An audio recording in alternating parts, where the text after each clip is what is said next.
बाबा मुरली वाले, आपका क्या कहना, आपका क्या कहना।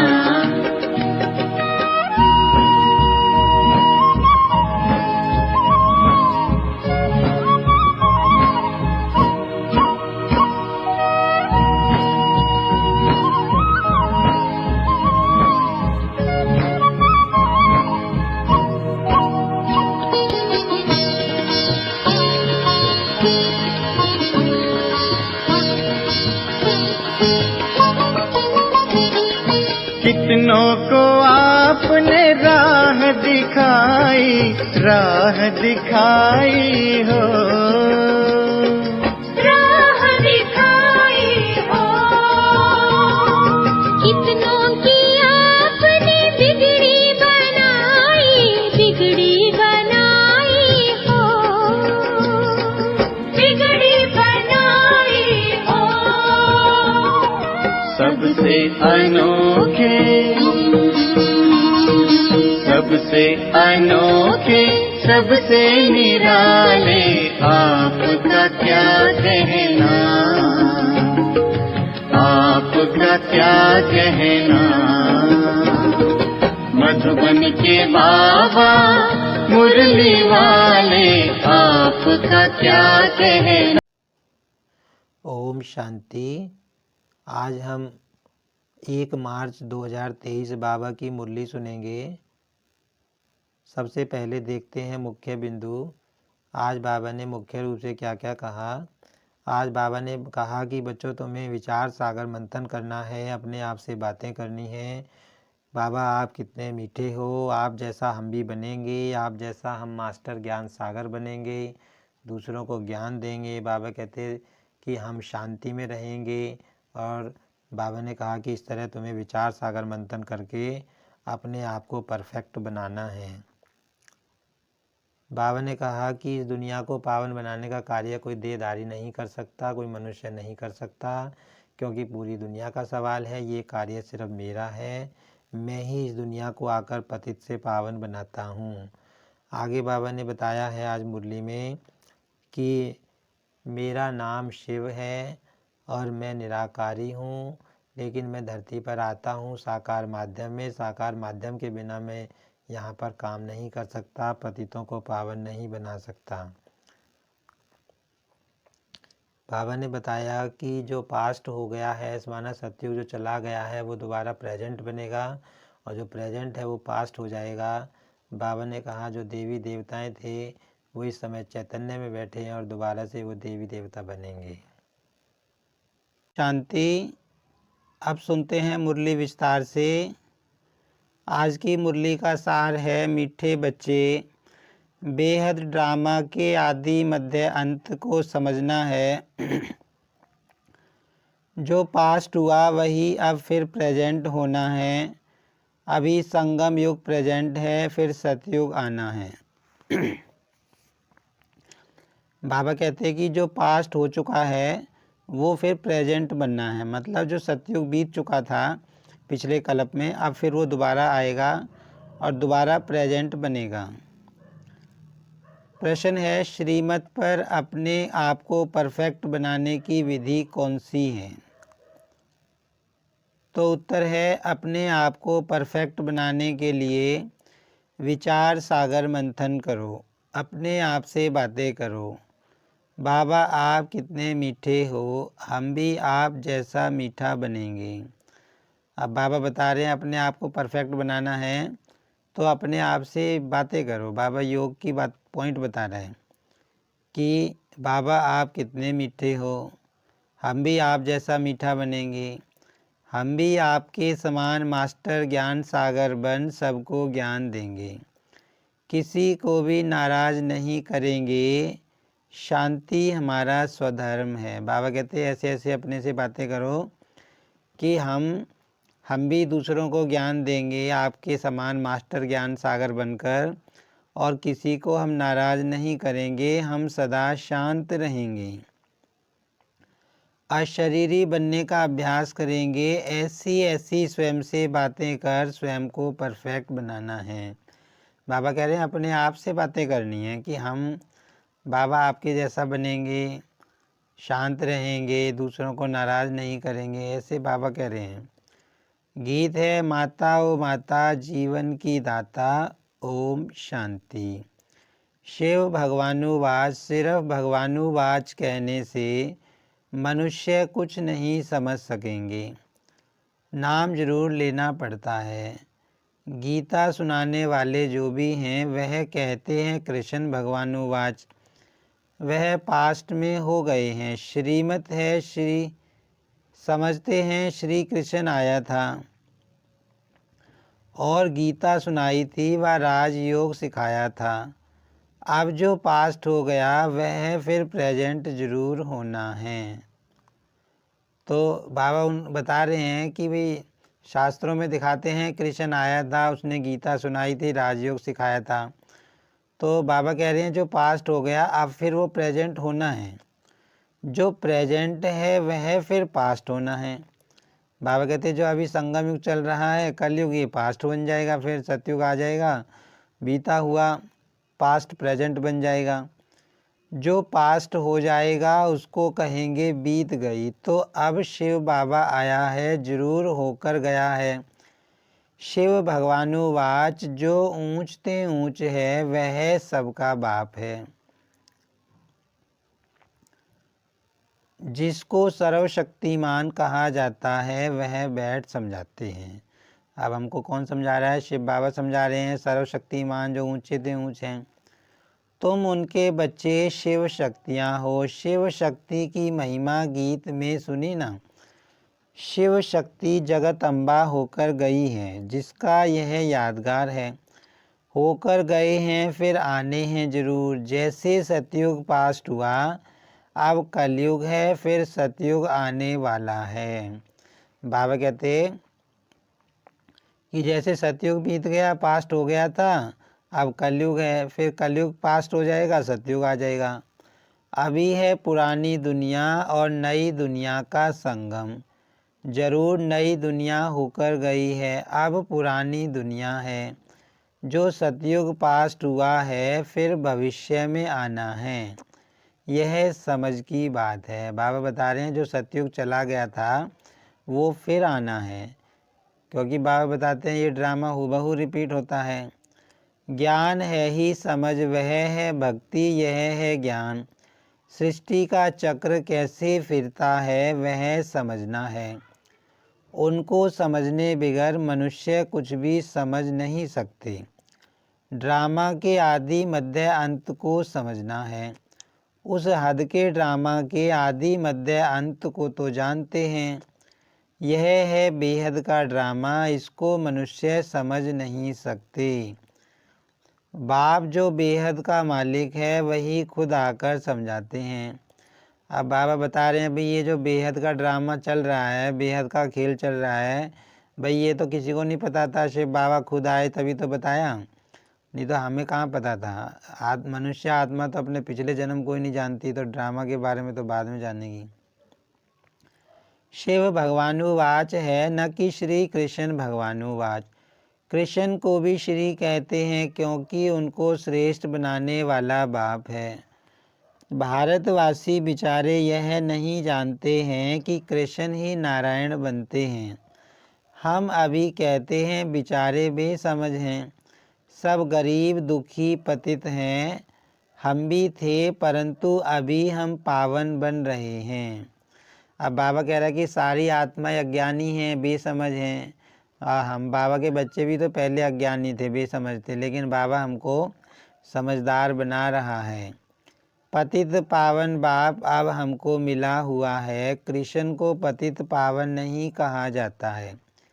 नई पावन दुनिया बनाने वाला रचयिता बाप ही है, जिसको परम पिता परमात्मा सर्वशक्तिमान कहा जाता है।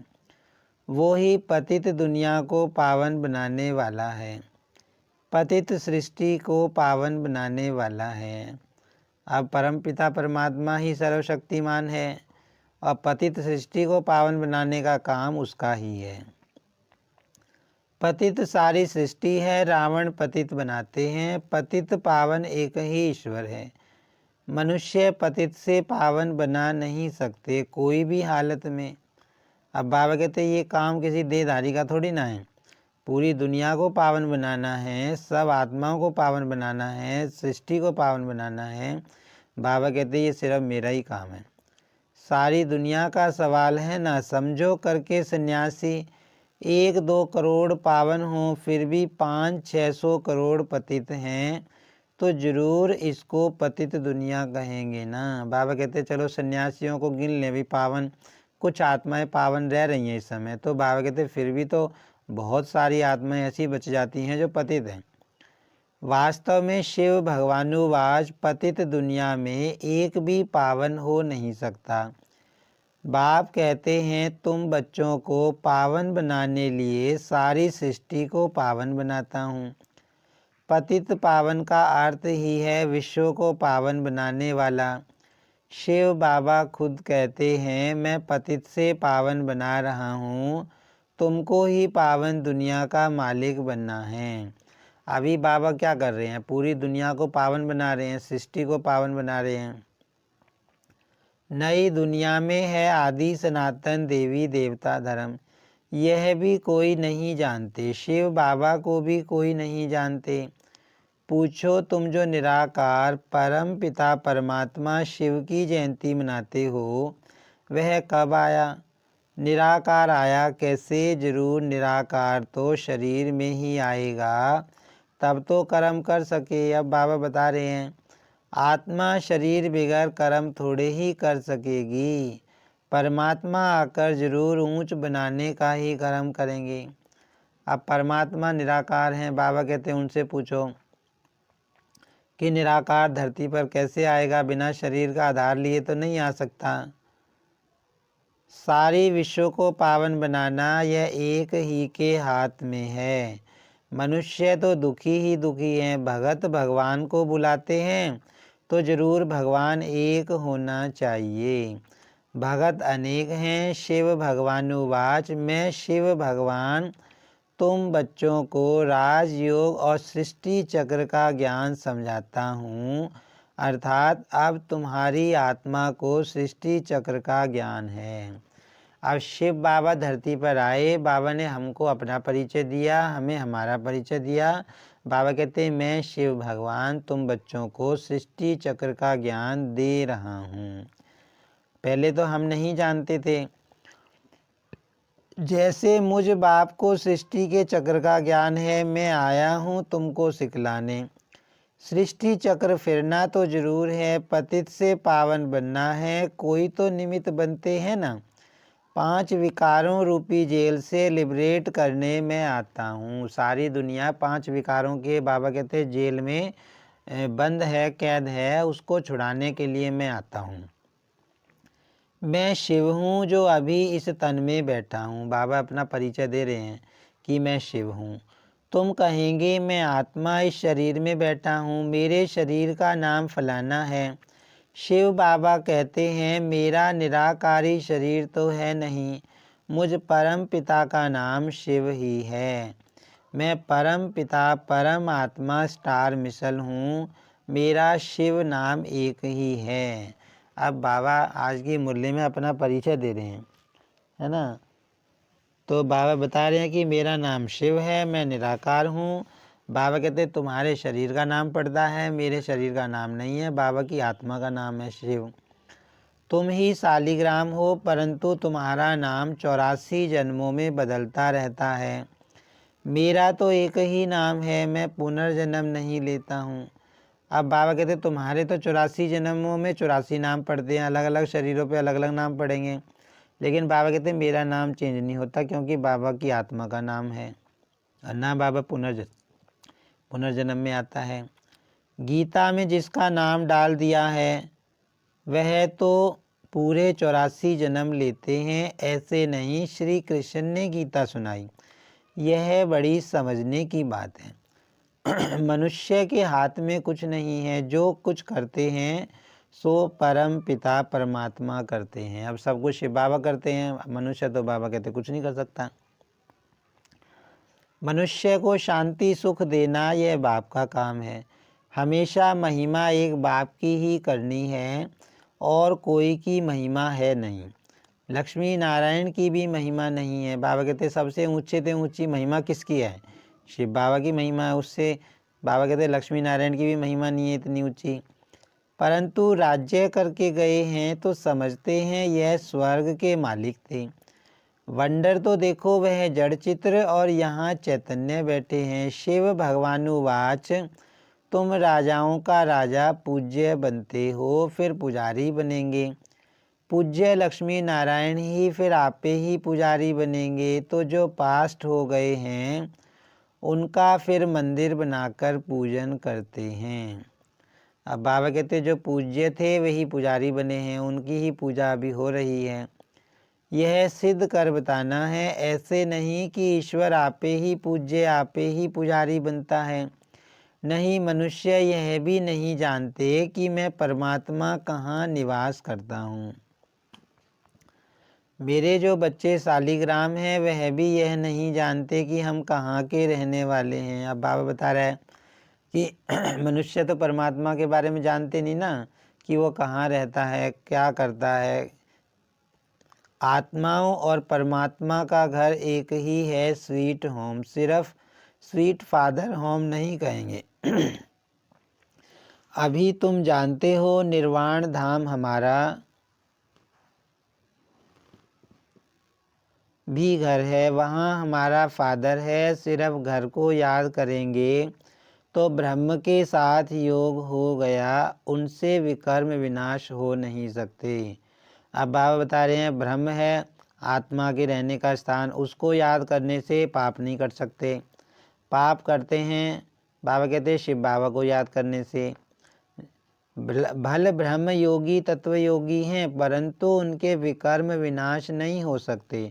हाँ, भावना से करके अलग काल के लिए सुख मिलता है ना। बाबा कहते जो सन्यासी हैं वो ब्रह्म को याद करते हैं, ब्रह्म योगी होते हैं, तो उनके पाप तो नहीं कटते। जितना याद करेंगे उतना शांति मिलेगी। तो बाप कहते हैं उनका योग रॉन्ग है, तुमको याद करना है एक बाप को। बाप कहते हैं मुझे याद करने से तुम्हारे विकर्म विनाश होंगे। श्री कृष्ण ऐसे कह नहीं सकते, वह तो बैकुंठ का मालिक है।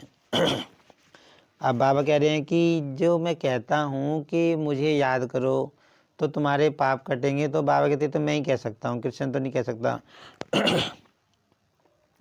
वह थोड़े ही कहेगा ए शरीरी बन शिव बाबा को याद करो या मुझे याद करो। सारा मदार गीता को करेक्ट कराने पर है। गीता खंडन होने कारण भगवान की हस्ती गुम हो गई है। कह देते हैं ईश्वर का कोई नाम रूप है नहीं। अब नाम रूप काल तो आत्मा का भी है। आत्मा का नाम आत्मा है, वह भी परम पिता परम आत्मा है। परम अर्थात सुप्रीम, ऊंचते ऊंच। अब बाबा कह रहे हैं दुनिया में कहते हैं परमात्मा कोई नाम रूप नहीं है। बाबा कहते हैं गीता खंडन कर दी है, गीता सुनाने वाले में बाप के बदले बच्चे का नाम डाल दिया है। इसलिए बाबा कहते हैं कि परमात्मा को सब भूल गए हैं, उसकी हस्ती गुम कर दी है। वह जन्म मरण रहित है, अवतार लेते हैं। ड्रामा में जिसका पार्ट है उनमें ही प्रवेश करते हैं और उसका नाम ब्रह्मा रखते हैं। ब्रह्मा नाम कभी बदल नहीं सकता है, ब्रह्मा द्वारा ही स्थापना करते हैं। तो वह श्री कृष्ण के तन में थोड़े ही आएंगे। अगर वह दूसरे में आए तो भी उनका नाम ब्रह्मा रखना पड़े। बाबा कहते कलप कलप एक ही मनुष्य तन में बाबा आते हैं। मनुष्य कहते हैं दूसरे कोई में क्यों नहीं आता। अरे वह भी किसके तन में आए, वह आते ही हैं ज्ञान देने के लिए। दिन प्रतिदिन मनुष्य समझते जाएंगे। बाबा कहते जैसे जैसे दिन जाएंगे सब समझते जाएंगे, तुम्हारी वृद्धि होती जाएगी। अवस्था बड़ी अच्छी चाहिए। जैसे ड्रामा के एक्टर्स को मालूम होता है हम घर से स्टेज पर पार्ट बजाने आए हैं, वैसे हम आत्मा यह शरीर रूपी चोला लेकर पार्ट बजाती हैं, फिर वापस जाना है। शरीर छोड़ना पड़ता है। तुम्हें तो खुशी होनी चाहिए, डरना नहीं चाहिए। तुम बहुत कमाई कर रहे हो। शरीर छोड़ने वाले खुद भी समझ सकते हैं हमने कितनी कमाई की है। बाबा कहते अब तुम्हें डरना नहीं है, शरीर छोड़ने से तुम्हें डरना नहीं है। बाबा कहते तुम्हारी कमाई हो रही है।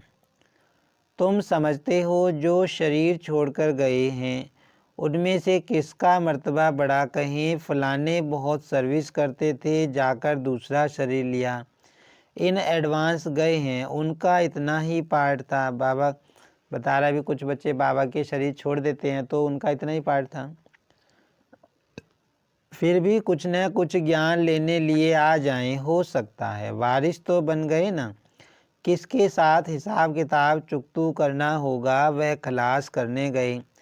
आत्मा में तो ज्ञान के संस्कार हैं ना। बाबा कहते विनाश से पहले कोई आत्मा शरीर छोड़ दे बाबा का बच्चा, तो अगर उसका हिसाब किताब है तो वही हिसाब किताब वो चुकतू करेगी जिस आत्मा के साथ है वहाँ उसके पास जाकर। और उसमें ज्ञान के संस्कार हैं तो वो ज्ञान भी ले सकती है, उस अगले जन्म में ज्ञान भी ले सकती है बाबा का। संस्कार आत्मा में ही रहते हैं, वह गुम नहीं हो सकते। कहाँ अच्छी जगह सर्विस करते होंगे, नॉलेज के संस्कार ले गए तो कुछ न कुछ जाकर सर्विस करेंगे। ऐसे तो नहीं सब जाते रहेंगे, नहीं। हाँ इतना ज़रूर है योग में रहने से आयु बढ़ती है। बाबा कहते हैं योग में रहने से उम्र बढ़ती है। मैनर्स भी बड़े अच्छे चाहिए। कहते हैं बाबा आप कितने मीठे हो। अब योग की पॉइंट बाबा बता रहे हैं।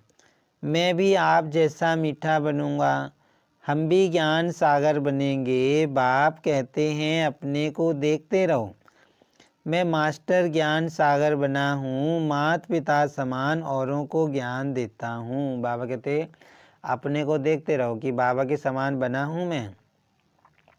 हमारे से कोई नाराज़ तो नहीं होता है, शांति को धारण किया है। शांति हमारा स्वधर्म है ना। अपने को अशरीरी आत्मा समझना है, देखना है मेरे में कोई विकार तो नहीं है। अगर कोई विकार होगा तो ना पास हो जाएंगे। ऐसे ऐसे अपने से बातें करनी पड़ें। जैसे बाबा ने शुरू में बताया कि तुम्हें अपने से ऐसे ऐसे बातें करनी हैं। यह है विचार सागर मंथन कर अपने को परफेक्ट बनाना श्रीमत से। बाकी सब आसुरी मत से अनपरफेक्ट बनते जाते हैं। बाबा कह रहे हैं तुम्हें अपने आप को परफेक्ट बनाना है। ऐसे योग में बैठ के ऐसे बातें करके हम भी कितने अनपरफेक्ट थे, कोई गुण नहीं था। गाते हैं ना मैं निर्गुण हारे में कोई गुण नहीं, अक्षर कितने अच्छे हैं। महिमा सारी परम पिता परमात्मा की ही है। गुरु नानक भी उनकी महिमा करते थे, तो मनुष्यों को भी समझाना है। यह भी बच्चे जानते हैं कल्प पहले जिनका सैपलिंग लगा है वही आएंगे और धारण करेंगे। कल्प पहले जिन बच्चों ने ज्ञान लिया था बाबा का वही लेंगे। बाबा कहते नहीं तो जैसे वायरे मुआफिक मूंजा हुआ आया और गया है ना। जो बाबा का बच्चा नहीं बनना होगा वो आएगा, थोड़ा बहुत सुनेगा, चला जाएगा, समझ में नहीं आएगा उसका ज्ञान। यहाँ तो तुम जानते हो हमको नॉलेजफुल फादर ने जो नॉलेज दी है वह कोई में भी नहीं है। हम गुप्त वेश में हैं, फिर हम भविष्य में स्वर्ग के मालिक बनेंगे। कर्म तो सब कर रहे हैं परंतु मनुष्यों के कर्म सब विकर्म होते हैं, क्योंकि रावण की मत पर करते हैं। हम श्रीमत पर कर्म करते हैं, श्रीमत देने वाला है बाबा। अब बाबा कहते हैं मनुष्य जो कर्म कर रहे हैं वो तो आसुरी कर्म कर रहे हैं रावण की मत पर, लेकिन तुम श्रीमत पर चल रहे हो। बाबा ने समझाया है तुम हो सैल्वेशन आर्मी। सैल्वेशन आर्मी उनको कहा जाता है जो किसके डूबे हुए नाव को पार लगाते हैं, दुखी को सुखी बनाते हैं। अभी तुम श्रीमत पर सबका बेड़ा पार कर रहे हो। बलिहारी तो शिव बाबा की है ना, हम तो मूर्ख थे। बाप की मत मिलने से फिर औरों को भी मत देते हैं। बाप सामने आकर श्रीमत देते हैं। अब बाबा का सुना हुआ ज्ञान हम दूसरों को सुनाते हैं। बाबा कहते पहले तुम भी मूर्ख थे, अभी तो समझदार बने हो बाबा का ज्ञान मिलने के बाद। रावण तो कोई चीज़ नहीं जो आए, माया विकारों में घसीट लेती है। यहाँ तो बाप मत देते हैं जैसे स्कूल में टीचर पढ़ाते हैं। रावण तो कोई चीज़ नहीं जो उल्टा पढ़ाए, बाप तो है ज्ञान का सागर। रावण को सागर या नॉलेजफुल नहीं कहेंगे। तुम अब श्रीमत पर चल रहे हो, तुम ब्राह्मण बन यज्ञ की सेवा करते हो। तुमको राजयोग और ज्ञान सिखलाना है। वह जब यज्ञ रचते हैं तो शास्त्र भी रखते हैं ना। रुद्र यज्ञ रचते हैं परंतु रुद्र है कहाँ। यहाँ तो रुद्र शिव बाबा प्रैक्टिकल में है। प्रेजेंट में रुद्र ज्ञान यज्ञ रचा हुआ है। अभी बाबा ने क्या रचा हुआ है? रुद्र ज्ञान यज्ञ रचा हुआ है।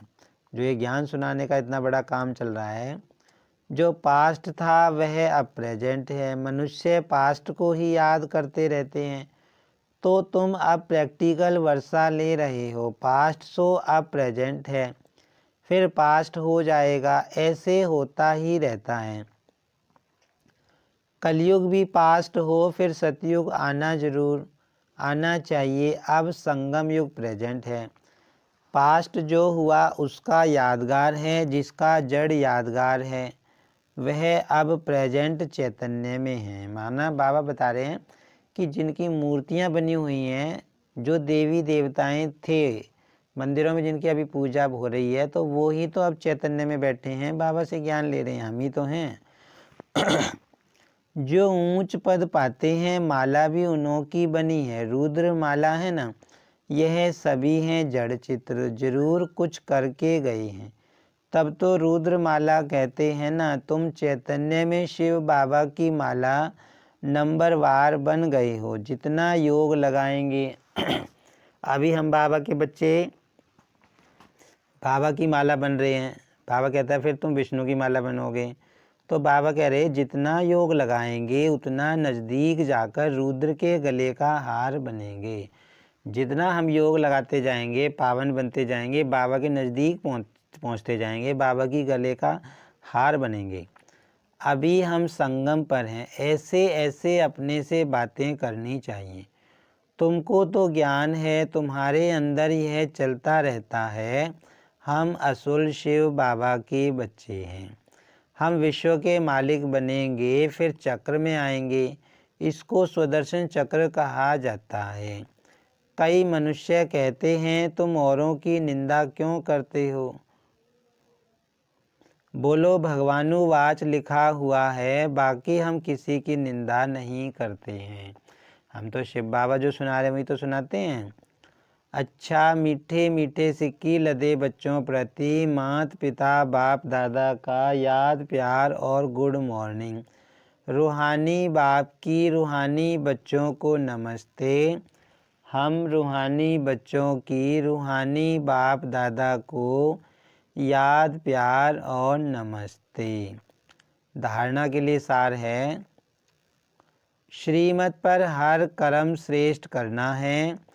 सबके डूबे हुए बेड़े को श्रीमत पर पार लगाना है। माना बाबा की श्रीमत के आधार पे दूसरों को भी ज्ञान देना है, उनका भी बेड़ा पार करना है। बाबा कहते हैं दुखियों को सुख देना है। अंदर स्वदर्शन चक्र फिराते रुद्र माला में नज़दीक आने के लिए याद में रहना है। बाबा ने कहा ना कि जितना तुम याद में रहोगे उतना बाबा के नज़दीक जाओगे।